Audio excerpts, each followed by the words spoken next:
Hello' everyone, আপোনালোক সকলোৱে অৱগত আমি লুচেণ্ট জিকেৰ কমপ্লিটলি লুচেণ্ট জিকে অসমীয়া মাধ্যমত আলোচনা কৰি আছিলোঁ আৰু আজি প্ৰাচীন ইতিহাসৰ আজি অন্তিমটো ক্লাছ হয় আৰু তাত আমি আলোচনা কৰিম যি গুপ্ত যুগৰ পিছৰ সময়ছোৱা আছিলে, তাৰপিছত আমি মিডিয়েবল মধ্যকালীন ইতিহাসৰ আগলৈকে আমি আলোচনা কৰিম, তাৰপিছত আমি মধ্যকালীন ইতিহাস আলোচনা কৰিম।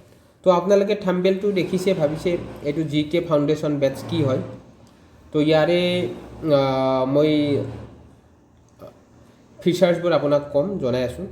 তো জিকে ফাউণ্ডেশ্যন বেটছ স্পেচিয়েলি ডিজাইন কৰা হৈছে for your APSC, ADRE, Assam police আৰু অসমৰ বিভিন্ন ধৰণৰ এক্সামৰ কাৰণে।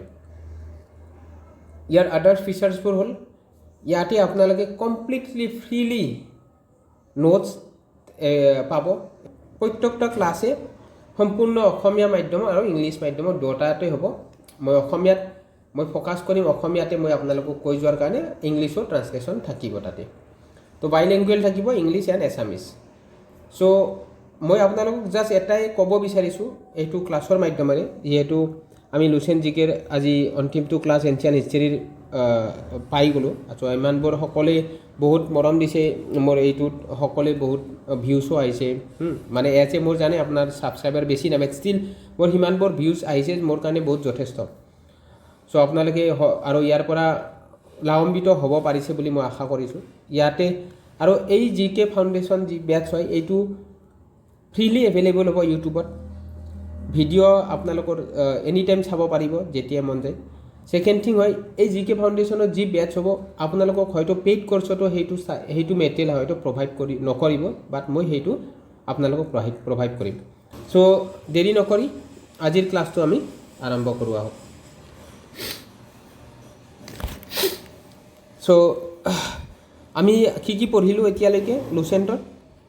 আমি প্ৰথম হৰপ্পা চিভিলাইজেশ্যন পঢ়িলোঁ, হয়নে নাই? তাৰপিছত বেদিক এজ পঢ়িলোঁ, তাৰপিছত আমি পঢ়িলোঁ 16 মহাজনাপাদাছ পঢ়িলোঁ, জৈনিজিম, বুদ্ধিজিম, তাৰপিছত মৌৰ্য যুগৰ বিষয়ে পঢ়িলোঁ, লেটাৰ মৌৰ্য যুগৰ বিষয়ে পঢ়িলোঁ, গুপ্তা যুগৰ বিষয়ে পঢ়িলোঁ। এতিয়া আমি পষ্ট গুপ্তা যুগৰ বিষয়ে পঢ়িম। চ' খুবেই ইম্পৰ্টেণ্ট হ'ব, ক্লাছটো সকলোৱে শেষলৈকে চাব। গুপ্ত পৰৱৰ্তী কাল বা বৰ্ধন বংশ খ্ৰীষ্টাব্দ 550 খ্ৰীষ্টাব্দৰ পৰা 647 খ্ৰীষ্টাব্দ পুষ্যৱতী বা বৰ্ধন বংশ বুলিও কয়। পুষ্যৱতী বা বৰ্ধন বংশ, ঠিক আছে, মনত ৰাখিব। পুষ্যৱতী বা বৰ্ধন বংশ প্ৰায় মই ইম্পৰ্টেণ্ট পইণ্টবিলাক আণ্ডাৰলাইন কৰি যাম। 6ষ্ঠ শতিকাৰ আৰম্ভণিতে পুষ্যৱতীৰ দ্বাৰা থানেশ্বৰত কুৰুক্ষেত্ৰ জিলা হাৰিয়ানাত প্ৰতিষ্ঠা কৰা হৈছিল। এই বৰ্ধন ডাইনেষ্টি ক'ত প্ৰতিষ্ঠা কৰা হৈছিল সুধিব পাৰে, থানেশ্বৰ, অ'কে, হাৰিয়ানাত। পুষ্যৱতীসকল গুপ্তসকলৰ সমান্ত আছিল, কিন্তু হুন আক্ৰমণৰ পিছত স্বাধীনতা লাভ কৰিছিল। অ'কে, নেক্সট বংশটোৰ প্ৰথম গুৰুত্বপূৰ্ণ শাসক আছিল প্ৰভাকৰ বৰ্ধন। কুৱেশ্যন সোধে এই বৰ্ধন ডাইনেষ্টি যা পুষ্যৱতী ডাইনেষ্টিৰ প্ৰথম শাসক আছিলে প্ৰভাকৰ বৰ্ধন। অ'কে, তেওঁৰ সময়কাল আছিলে 580 পৰা 605 খ্ৰীষ্টাব্দ। প্ৰভাকৰ বৰ্ধনৰ পিছত তেওঁৰ পুত্ৰ ৰাজ্যবৰ্ধন হয়। আমি হৰ্ষবৰ্ধনৰ পিছত কথা পাতিম আৰু সিংহাসনত বহে প্ৰভাকৰ বৰ্ধনৰ পুত্ৰ আছিলে ৰাজ্যবৰ্ধন। অ'কে, টাইম লাইনটো মনত ৰাখিব, 605 পৰা 606, বহুত কম সময়। ৰাজ্যবৰ্ধনে সিংহাসন আহৰণ কৰা দিনৰ পৰা সমস্যাৰ সন্মুখীন হ'বলগীয়া হৈছিল। কন্নৌজৰ মৌখৰী শাসক আৰু ৰাজশ্ৰী ৰাজবৰ্ধনৰ ভগ্নী স্বামী গ্ৰহবৰ্মা দেৱদত্তই এইটো মালৱাৰ শাসক আছিলে, হত্যা কৰে। যোনটো কাৰ স্বামী আছিলে? কন্নৌজৰ এইটো ৰাজ্যশ্ৰীৰ স্বামী। অ'কে, ৰাজ্যশ্ৰী সোধে কুৱেশ্যন। তাৰপিছত যি আমাৰ ভাস্কৰ বৰ্মন আহিব, আমি কথা পাতিম। হত্যা কৰে, যিয়ে শশাংকৰ গৌৰ বা উত্তৰ পশ্চিম বংগৰ শাসক হয়। এইজন সৈতে মিত্ৰতা কৰি কন্নৌজ দখল কৰে আৰু ৰাজ্যশ্ৰীক বন্দী কৰে, ঠিক আছে। সেয়েহে ৰাজ্যবৰ্ধনে দেৱগুপ্তৰ বিৰুদ্ধে এক অভিযান চলায় আৰু তেওঁক হত্যা কৰে, যদিও 606 খ্ৰীষ্টাব্দত শশাংকৰ হাতত তেওঁ নিহত হয়। ইয়াৰ মাজত ৰাজশ্ৰী মধ্য ভাৰতত অৰণ্যলৈ পলাই যায়। তাৰপিছত হৰ্ষবৰ্ধন আমি আহে হৰ্ষবৰ্ধনৰ কথা আমি এতিয়া আলোচনা কৰিম হৰ্ষবৰ্ধন খুবেই ইম্পৰ্টেণ্ট আমাৰ অসমৰ জিকে প্ৰস্পেক্টিভত হয়নে নাই কাৰ সময়ে গৈছিল হৰ্ষবৰ্ধন কুৱেশ্যন এনচাৰ কৰিবচোন কুৱেশ্যন কমেণ্ট কৰিব আপোনালোকে হৰ্ষবৰ্ধন 606 পৰা 647 খ্ৰীষ্টাব্দ ৰাজ্যবৰ্ধন হত্যা কৰাৰ পিছত তেওঁ আৰু ভায়েক হৰ্ষবৰ্ধন যাক শিলদাত্ৰী নামেৰেও জনা যায় এই হৰ্ষবৰ্ধনক কি নামেৰে জনা যায় শিলদিত্য মনত ৰাখিব কুৱেশ্যন আনচাৰ এইটো ইম্পৰ্টেণ্ট হয় 606 খ্ৰীষ্টাব্দত পুষ্যভূতিৰ সিংহাসনত বহে আৰু এই বছৰৰ পৰাই এইটো হৰ্ষাব্দ আৰম্ভ হয় হৰ্ষাব্দ আমি আগতে কি পাইছিলোঁ কওকচোন শকাব্দ পাইছিলোঁ হয়নে নাই তাৰ আগতে কি পাইছিলোঁ শকাব্দৰ আগতে কি পাইছিলোঁ 58 বেছিত আমি বিক্ৰম চামত পাইছিলোঁ হয় নেকি তাৰপিছত ইয়াতে কি হৰ্ষাব্দ আৰম্ভ হয় এতিয়া অ'কে সিংহাসনত আহৰণ কৰাৰ পিছত হৰ্ষই প্ৰথমে তেওঁৰ বিধৱা ভনীয়েক ৰাজ্যশ্ৰীক বিন্ধ্যাৰণ্যৰ পৰা উদ্ধাৰ কৰে য'ত তেওঁ নিজকে জুইত দিবলৈ গৈছিল তো তেওঁ যেতিয়া পলাই গৈছিল তেতিয়া তেওঁ সেইখিনি সময়তে এই ৰাজ্যশ্ৰীকো উদ্ধাৰ কৰে হৰ্ষই কন্নৌজৰ পৰা শশাংকক খেদি পঠিয়াই যি ৰাজ্যবৰ্ধনক হত্যা কৰি ইয়াক দখল কৰিছিল তেওঁ কেৱল কন্নৌজক থানেশ্বৰৰ সৈতে একত্ৰিত কৰাই নহয় ইয়াক তেওঁৰ নতুন ৰাজধানীও বনায় কন্নৌজ যি আছে এইটো এই যি পুষ্যৱতী বৰ্ধন ডাইনেষ্টিৰ ৰাজধানী হয় মনত ৰাখিব যি তেওঁৰ উত্তৰ ভাৰতত আটাইতকৈ শক্তিশালী ৰাজ্য কৰি তোলে ইয়াৰ পিছত হৰ্ষই তেওঁৰ ভায়েক ৰাজ্যবৰ্ধন আৰু ভনী জুয়ে এইটো গ্ৰহবৰ্ধনৰ মৃত্যুৰ প্ৰতিশোধ ল'বলৈ শশাংকৰ বিৰুদ্ধে পূব দিশে আগবাঢ়ে হৰ্ষ গৌড়ৰ বিৰুদ্ধে তেওঁৰ প্ৰথম অভিযান সফল হোৱা নাছিল কিন্তু তেওঁৰ ৰাজত্বকালৰ শেষৰ ফালে দ্বিতীয় অভিযানত শশাংকৰ মৃত্যুৰ পিছত 637 খ্ৰীষ্টাব্দত তেওঁৰ মৃত্যু হয় তেওঁ মগধ আৰু শশাংকৰ সাম্ৰাজ্য জয় কৰে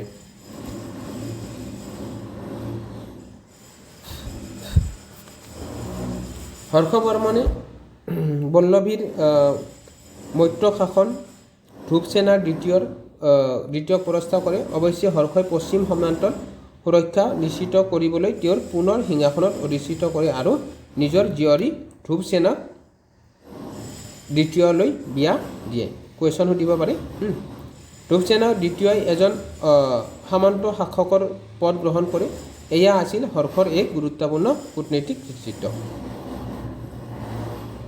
এই হৰ্ষবৰ্ধনৰ জীয়ৰী কাৰ লগত বিয়া দিয়ে সেইটো কুৱেশ্যন আহিব পাৰে ঠিক আছে ধ্ৰুৱসেনা দ্বিতীয়ৰ সৈতে মনত ৰাখিব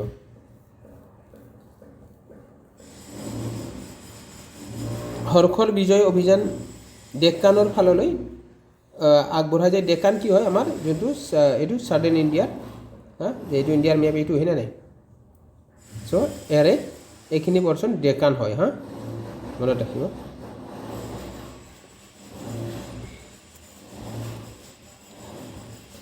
আমি ক'ত পালোঁ আছিলোঁ হৰ্ষৰ বিজয় অভিযান ডেক্কানৰ ফাললৈ আগবঢ়াৰ সময়ত এক গুৰুতৰ বিপৰ্যয়ৰ সন্মুখীন হৈছিল বাতাপি বা বাদামী চালুক্য বংশৰ এইটো পুলকেশিন দ্বিতীয় পুলকেশিন টু কুৱেশ্যন আহে দেই মষ্ট ইম্পৰ্টেণ্ট নৰ্মদা নদীৰ পাৰত তেওঁক নিশ্চিতভাৱে পৰাস্ত কৰিছিল হৰ্ষবৰ্ধনক কোনে পুলকেশিন দ্বিতীয় অ'কে এইটো আছিল হৰ্ষৰ বিজয় জীৱনৰ একমাত্ৰ পৰাজয় ঠিক আছে হৰ্ষই কাৰ লগত যুদ্ধত পৰাজয় হৈছিলে এইটো কুৱেশ্যন আহে পুলকেশিন টু মনত ৰাখিব চালুক্যৰ নথিসমূহে হৰ্ষক সমগ্ৰ উত্তৰ দেশৰ অধিপতি সকলৰ পৰমেশ্বৰ বুলি বৰ্ণনা কৰে তেওঁৰ নিয়ন্ত্ৰণাধীন এলেকাটোৱে উত্তৰ ভাৰতৰ বহু অংশ পূব ৰাজস্থান আৰু গংগা উপত্যকা অসমলৈ সামৰি লৈছিল তেওঁৰ এইটো আমাৰ এলেকা সামৰি লৈছিল যে মই কৈছোঁ না কানেকশ্যন আছে আমাৰ অসমৰ লগত তেওঁৰ সাম্ৰাজ্যত দূৰৱৰ্তী সামন্ত ৰজাসকল অঞ্চলসমূহো অন্তৰ্ভুক্ত আছিল ইমান ইম্পৰ্টেণ্ট নহয়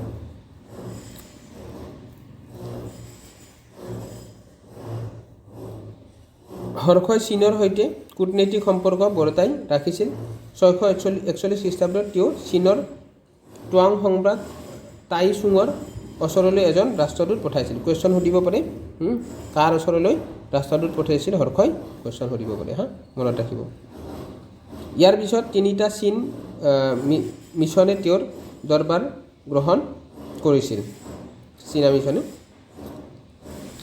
বিখ্যাত চীনা তীৰ্থযাত্ৰী হিউৱেন চাং হৰ্ষৰ ৰাজত্বকালত ভাৰত ভ্ৰমণ কৰিছিল মনত ৰাখিব তেওঁ হৰ্ষৰ ৰাজ্যত প্ৰায় 8 বছৰ কটাইছিল কিমানৰ পৰা 635 পৰা 643 এই টাইম লাইনটো সুধে কেতিয়াবা মনত ৰাখিব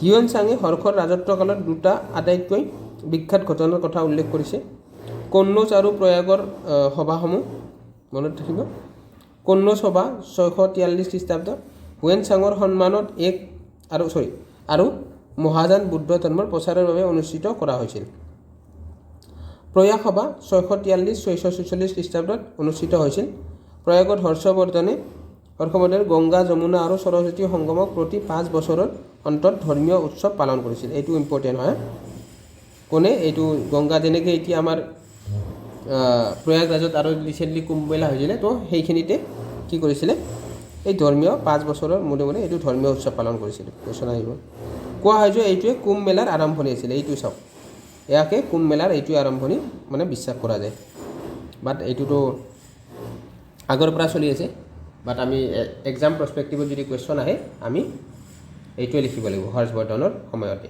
ওকে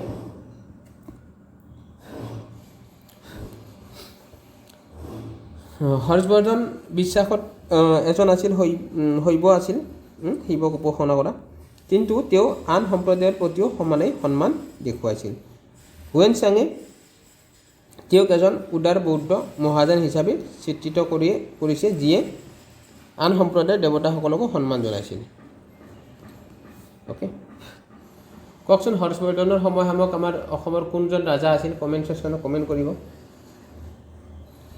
হিউৱেন চাঙৰ মতে বুদ্ধ ভিক্ষুসকলৰ বাবে থকা নালন্দা বিশ্ববিদ্যালয়খন হৰ্ষবৰ্ধনে দান কৰা 100খন গাঁৱৰ ৰাজহৰ দ্বাৰা পৰিচালনা কৰা হৈছিলে কুৱেশ্যন আহিব পাৰে ষ্টেটমেণ্ট বেছ কুৱেশ্যন সুধিলে এইটো মনত ৰাখিব তেওঁ 647 খ্ৰীষ্টাব্দত মৃত্যুবৰণ কৰে হৰ্ষৰ সিংহাসনৰ কোনো উত্তৰাধিকাৰী নাছিল যেন লাগে যিটো তেওঁৰ মৃত্যুৰ পিছত তেওঁৰ মন্ত্ৰী অৰুণাচয় দখল কৰিছিল হৰ্ষবৰ্ধন কেৱল শিক্ষাৰ পৃষ্ঠপোষকতেই নাছিল তেওঁ নিজেও এজন সিদ্ধহস্ত লেখক আছিল তেওঁ 3খন সংস্কৃত নাটক লিখিছিল most important কি আছে নাগানন্দা ৰত্নাৱলী আৰু প্ৰিয়দৰ্শিকা ভেৰি ইম্পৰ্টেণ্ট এইটো এই যি হৰ্ষবৰ্ধনৰ যি 3টা নাটক কি নাগানন্দা ৰত্নাৱলী আৰু প্ৰিয়দৰ্শিকা তেওঁৰ চাৰিওফালে বিদ্বান লোকৰ এক মণ্ডলী গোট খাইছিল যাৰ ভিতৰত হৰ্ষচৰিত আমি পাইছোঁ আগতে হৰ্ষৰ ৰাজত্বকালৰ আগৰ অংশৰ ঘটনাবোৰ বৰ্ণনা কৰা এক গুৰুত্বপূৰ্ণ ঐতিহাসিক গ্ৰন্থ আৰু হৰ্ষচৰিত কোনে লিখিছিলে বাণভট্টই লিখিছিলে আৰু কাদম্বীৰ অৰ্থাৎ মহৎ সাহিত্য গুণসম্পন্ন এক কাব্যিক উপন্যাস আৰু লেখক বাণভট্ট এইকেইটা হৰ্ষচৰিত আৰু কাদম্বী বাণভট্টই লিখিছিলে আৰু ময়ূৰ শতক আৰু সূৰ্য শতকৰ লেখক ময়ূৰ সুপৰিচিত নেক্সট হৰ্ষই তেওঁৰ সাম্ৰাজ্যখন গুপ্তসকলৰ দৰে শাসন কৰিছিল কেৱল এই প্ৰশাসনৰ অধিক সামন্তবাদী আৰু বিকেন্দ্ৰীকৃত হৈ পৰিছিল চ' এই উপন্যাস লিখনি হ'ল এইবিলাক চাব উপন্যাস 3খন most ইম্পৰ্টেণ্ট মনত ৰাখিব আৰু বাণভট্টৰ যি দুটা আছে কি কাদম্বৰী আৰু হৰ্ষচৰিত হৰ্ষৰ জীৱনৰ ওপৰত হয়নে নাই আৰু কাদম্বৰী কি হয় মহৎ সাহিত্যৰ গুণসম্পন্ন এক কাব্যিক উপন্যাস হয় মনত ৰাখিব নেক্সট ডেক্কান আৰু দক্ষিণ ভাৰতৰ ৰাজ্যসমূহ মই অলৰেডি ক'লোঁ ডেক্কান পৰ্চনটো কি কোনখিনি জেগা হয় ভাতাপি বা বাদামী চালুক্যসকল 543 পৰা 755 খ্ৰীষ্টাব্দ। বাটাকাটাসকলৰ পিছত চালুক্যসকলৰ শক্তিৰ উত্থান হৈছিল। চালুক্যসকলে কৰ্ণাটকৰ বিজাপুৰ জিলাৰ বাটাপি বা বাদামীত তেওঁলোকৰ ৰাজধানী স্থাপন কৰিছিল। পুলকেশিন দ্বিতীয়ই 609 পৰা 642 খ্ৰীষ্টাব্দ হৰ্ষৰ ডেক্কান জয় কৰাৰ পৰিকল্পনাক বাধা দিবলৈ সক্ষম হৈছিল। আইহোল শিলালিপি মোষ্ট ইম্পৰ্টেণ্ট। আইহোল শিলালিপি তেওঁৰ ৰাজসভাৰ কবি ৰবিকৃতিৰ দ্বাৰা লিখা এক প্ৰশস্তিৰ পত্ৰ। কাৰ হয়? কাই লিখিছিলে? ৰবিকৃতিয়ে লিখিছিল।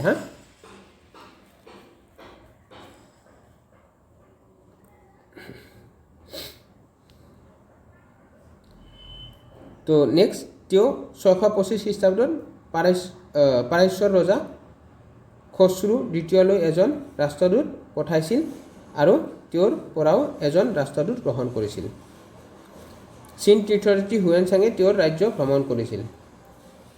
পল্লৱ শাসক নৰসিংহ বৰ্মন আৰু মামল্লাই চালুক্য ৰাজ্য আক্ৰমণ কৰিছিল। পুলকেশিন দ্বিতীয়ক হত্যা কৰিছিল আৰু বাটাপি দখল কৰিছিল। তেওঁ ভাটাপিকোণ্ডা অৰ্থাৎ বাটাপিৰ এইটো বিজেতা উপাধি গ্ৰহণ কৰে। মনত ৰাখিব, বাটাপিকোণ্ডা বা বাটাপিৰ বিজেতা উপাধি গ্ৰহণ কৰিছিল। 757 খ্ৰীষ্টাব্দত চালুক্যসকল তেওঁলোকৰ সামন্ত ৰাষ্ট্ৰকূটসকলৰ দ্বাৰা উৎখাত কৰা হৈছিল। ৰাষ্ট্ৰকূট বংশই উৎখাত কৰিছিলে। চিম্পুল চাৰ ষ্টৰি আকাৰত পঢ়ি গৈছোঁ মই, বস্তু বিশেষ বুজাব লগা ইয়াতে একো নাই। এনেই এক্সট্ৰা কিছুমান পইণ্ট কৈতো আমি অলৰেডি যিহেতু ষ্টেপ বাই ষ্টেপ পঢ়ি আহিছোঁ, এক্সট্ৰা পইণ্ট সকলোৱে ৰিভিজন কৰিলে আৰামছে পাই যাব। তো ভিডিঅ'টো দীঘলীয়া কৰিব বিচৰা নাই, মই জাষ্ট ষ্টৰি টাইপত পঢ়ি গৈছোঁ। কিবা যদি এক্সট্ৰা এটা দুটা পইণ্ট এড কৰিব লগা থাকে মই এড কৰি যাম। বেচৰা শৈলী বা ডেকান শৈলী মানে ডেকান ষ্টাইল বা বেচৰা ষ্টাইল কি হয়? চালুক্যসকলে স্থাপত্য মন্দিৰ নিৰ্মাণত বেচৰা শৈলী বা ডেকান শৈলী আৰম্ভ কৰিছিল। Most important. গুপ্তাসকলে কি কৰিছিলে? পঢ়িছিলোঁ লাষ্ট টাইম, নগৰা হয়নে নাই? নগৰা শৈলী হয়নে নাই? এই চালুক্যসকলে কি কৰিছিলে? বেচৰা শৈলী কৰিছিলে, মনত ৰাখিব দেই, মষ্ট ইম্পৰ্টেণ্ট। যি অৱশ্যে কেৱল ৰাষ্ট্ৰকূট আৰু হৈছালসকলৰ অধীনতে চৰম শিখৰত উপনীত হৈছিলে। মানে চালুক্যসকলে বেচৰা ষ্টাইল কৰিছিলে, বা কি কৰিছিলে? ৰাষ্ট্ৰকূট বংশ আৰু হৈছাল বংশসকলে ইয়াক মানে চৰম শিখৰত মানে পিছত এই উন্নত কৰিছিলে। ঠিক আছে। চালুক্য মন্দিৰৰ নিৰ্দেশন, যেনেকৈ বেচৰা শৈলী মন্দিৰৰ আমি ষ্টেটিকত আৰ্ট এণ্ড কালচাৰতো পঢ়িম বাৰু ভালদৰে। এইটো জিনেন্দ্ৰ মন্দিৰ, তাৰপিছত মেণ্ডাতি মন্দিৰ, আইহোল, এইটো ৰবিকৃতিয়ে আইহোল আমি পঢ়িছোঁ অলৰেডি, ইয়াতে আছে। বিষ্ণু মন্দিৰ, আইহোল, তাৰপিছত লাড খান মন্দিৰ সূৰ্য দেৱতালৈ উৎসৰ্গিত বুলি ধাৰণা কৰা হয়।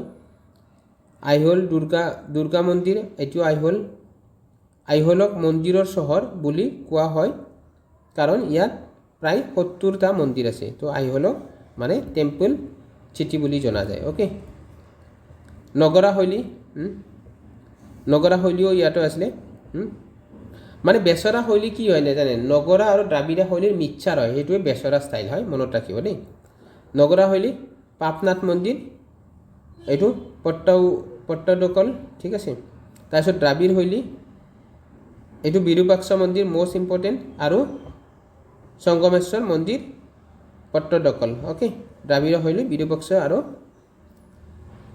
সংগমেশ্বৰ মন্দিৰ। অ'কে।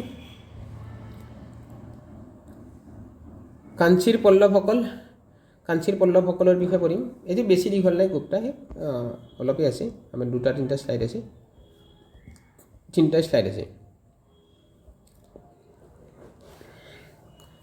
পল্লৱসকলৰ উৎপত্তিৰ সম্পৰ্কে মতানৈক্য আছে। সম্ভৱত পল্লৱসকল স্থানীয় জনজাতি আছিল যিসকলে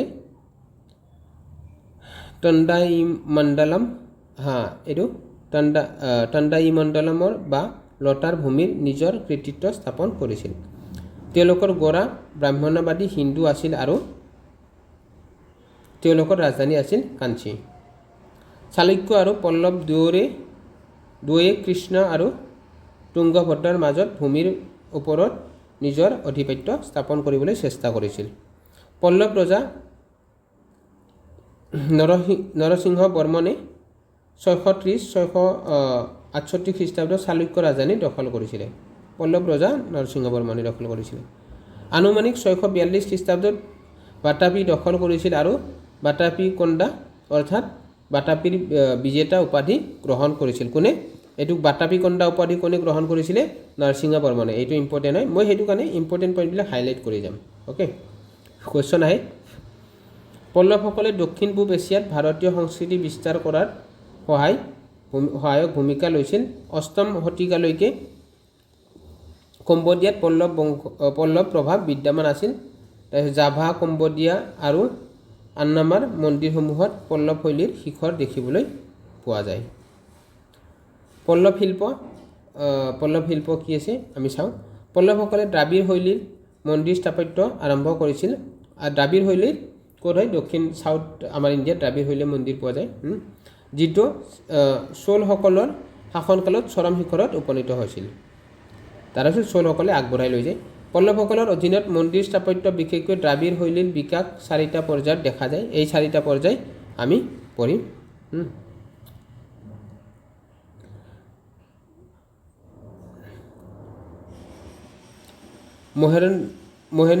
মহেন্দ্ৰ বৰ্মন গোট, মহেন্দ্ৰ বৰ্মন প্ৰথম আৰু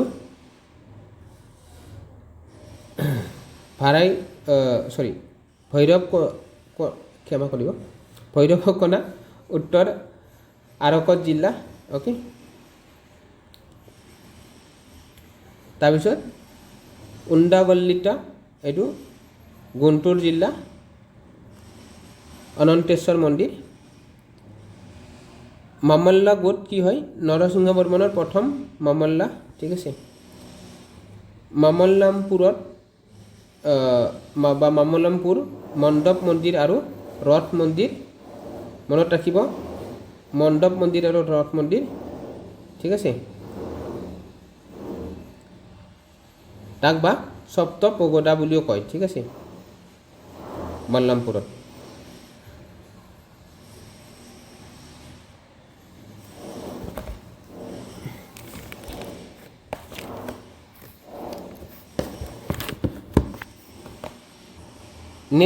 নেক্সট হৈছে ৰাজসিংহ গোটে কি?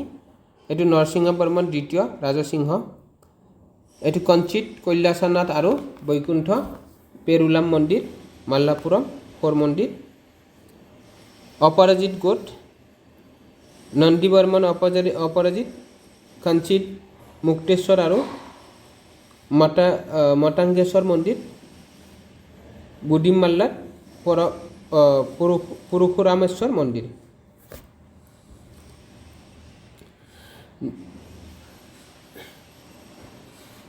পল্লৱসকলে দক্ষিণ ভাৰতৰ ভাস্কৰ্যৰ বিকশিতত অৰিহণা যোগাইছিল। পল্লৱ ভাস্কৰ্য বহুলাংশে বৌদ্ধ পৰম্পৰাৰ ওপৰত ঋণী হয়। ই আকাৰত অধিক স্মাৰকীয় আৰু ৰৈখিক, সেয়েহে ডেকান ভাস্কৰ্যৰ সাধাৰণ অলংকৰণ এৰাই চলে। ইয়াৰ শ্ৰেষ্ঠ উদাহৰণ হৈছে মাল্লাপুৰম গংগাৰ অৱতৰণ বা অৰ্জুনৰ তপস্যা।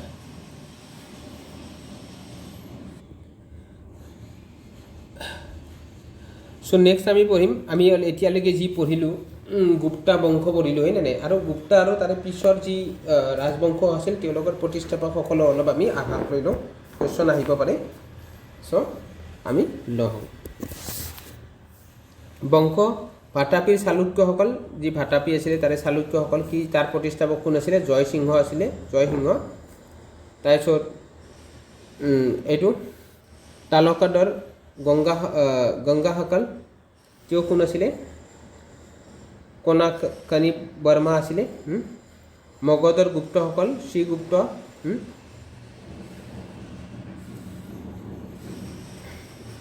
তাৰপিছত বনবাসীৰ কদম্বসকল কি? ময়ূৰ শৰ্মা। গৌড় ৰাজ্য শশাংক আমি গৌড় ৰাজ্যৰ বিষয়ে পঢ়িছোঁ হয়নে নাই থানেশ্বৰ ৰাজ্য পুষ্যৱতী আমি যেনেকৈ যি আছিলে বৰ্ধনৰ ডাইনেষ্টি হয়নে নাই থানেশ্বৰ আছিলে আমি প্ৰথমে পাইছিলোঁ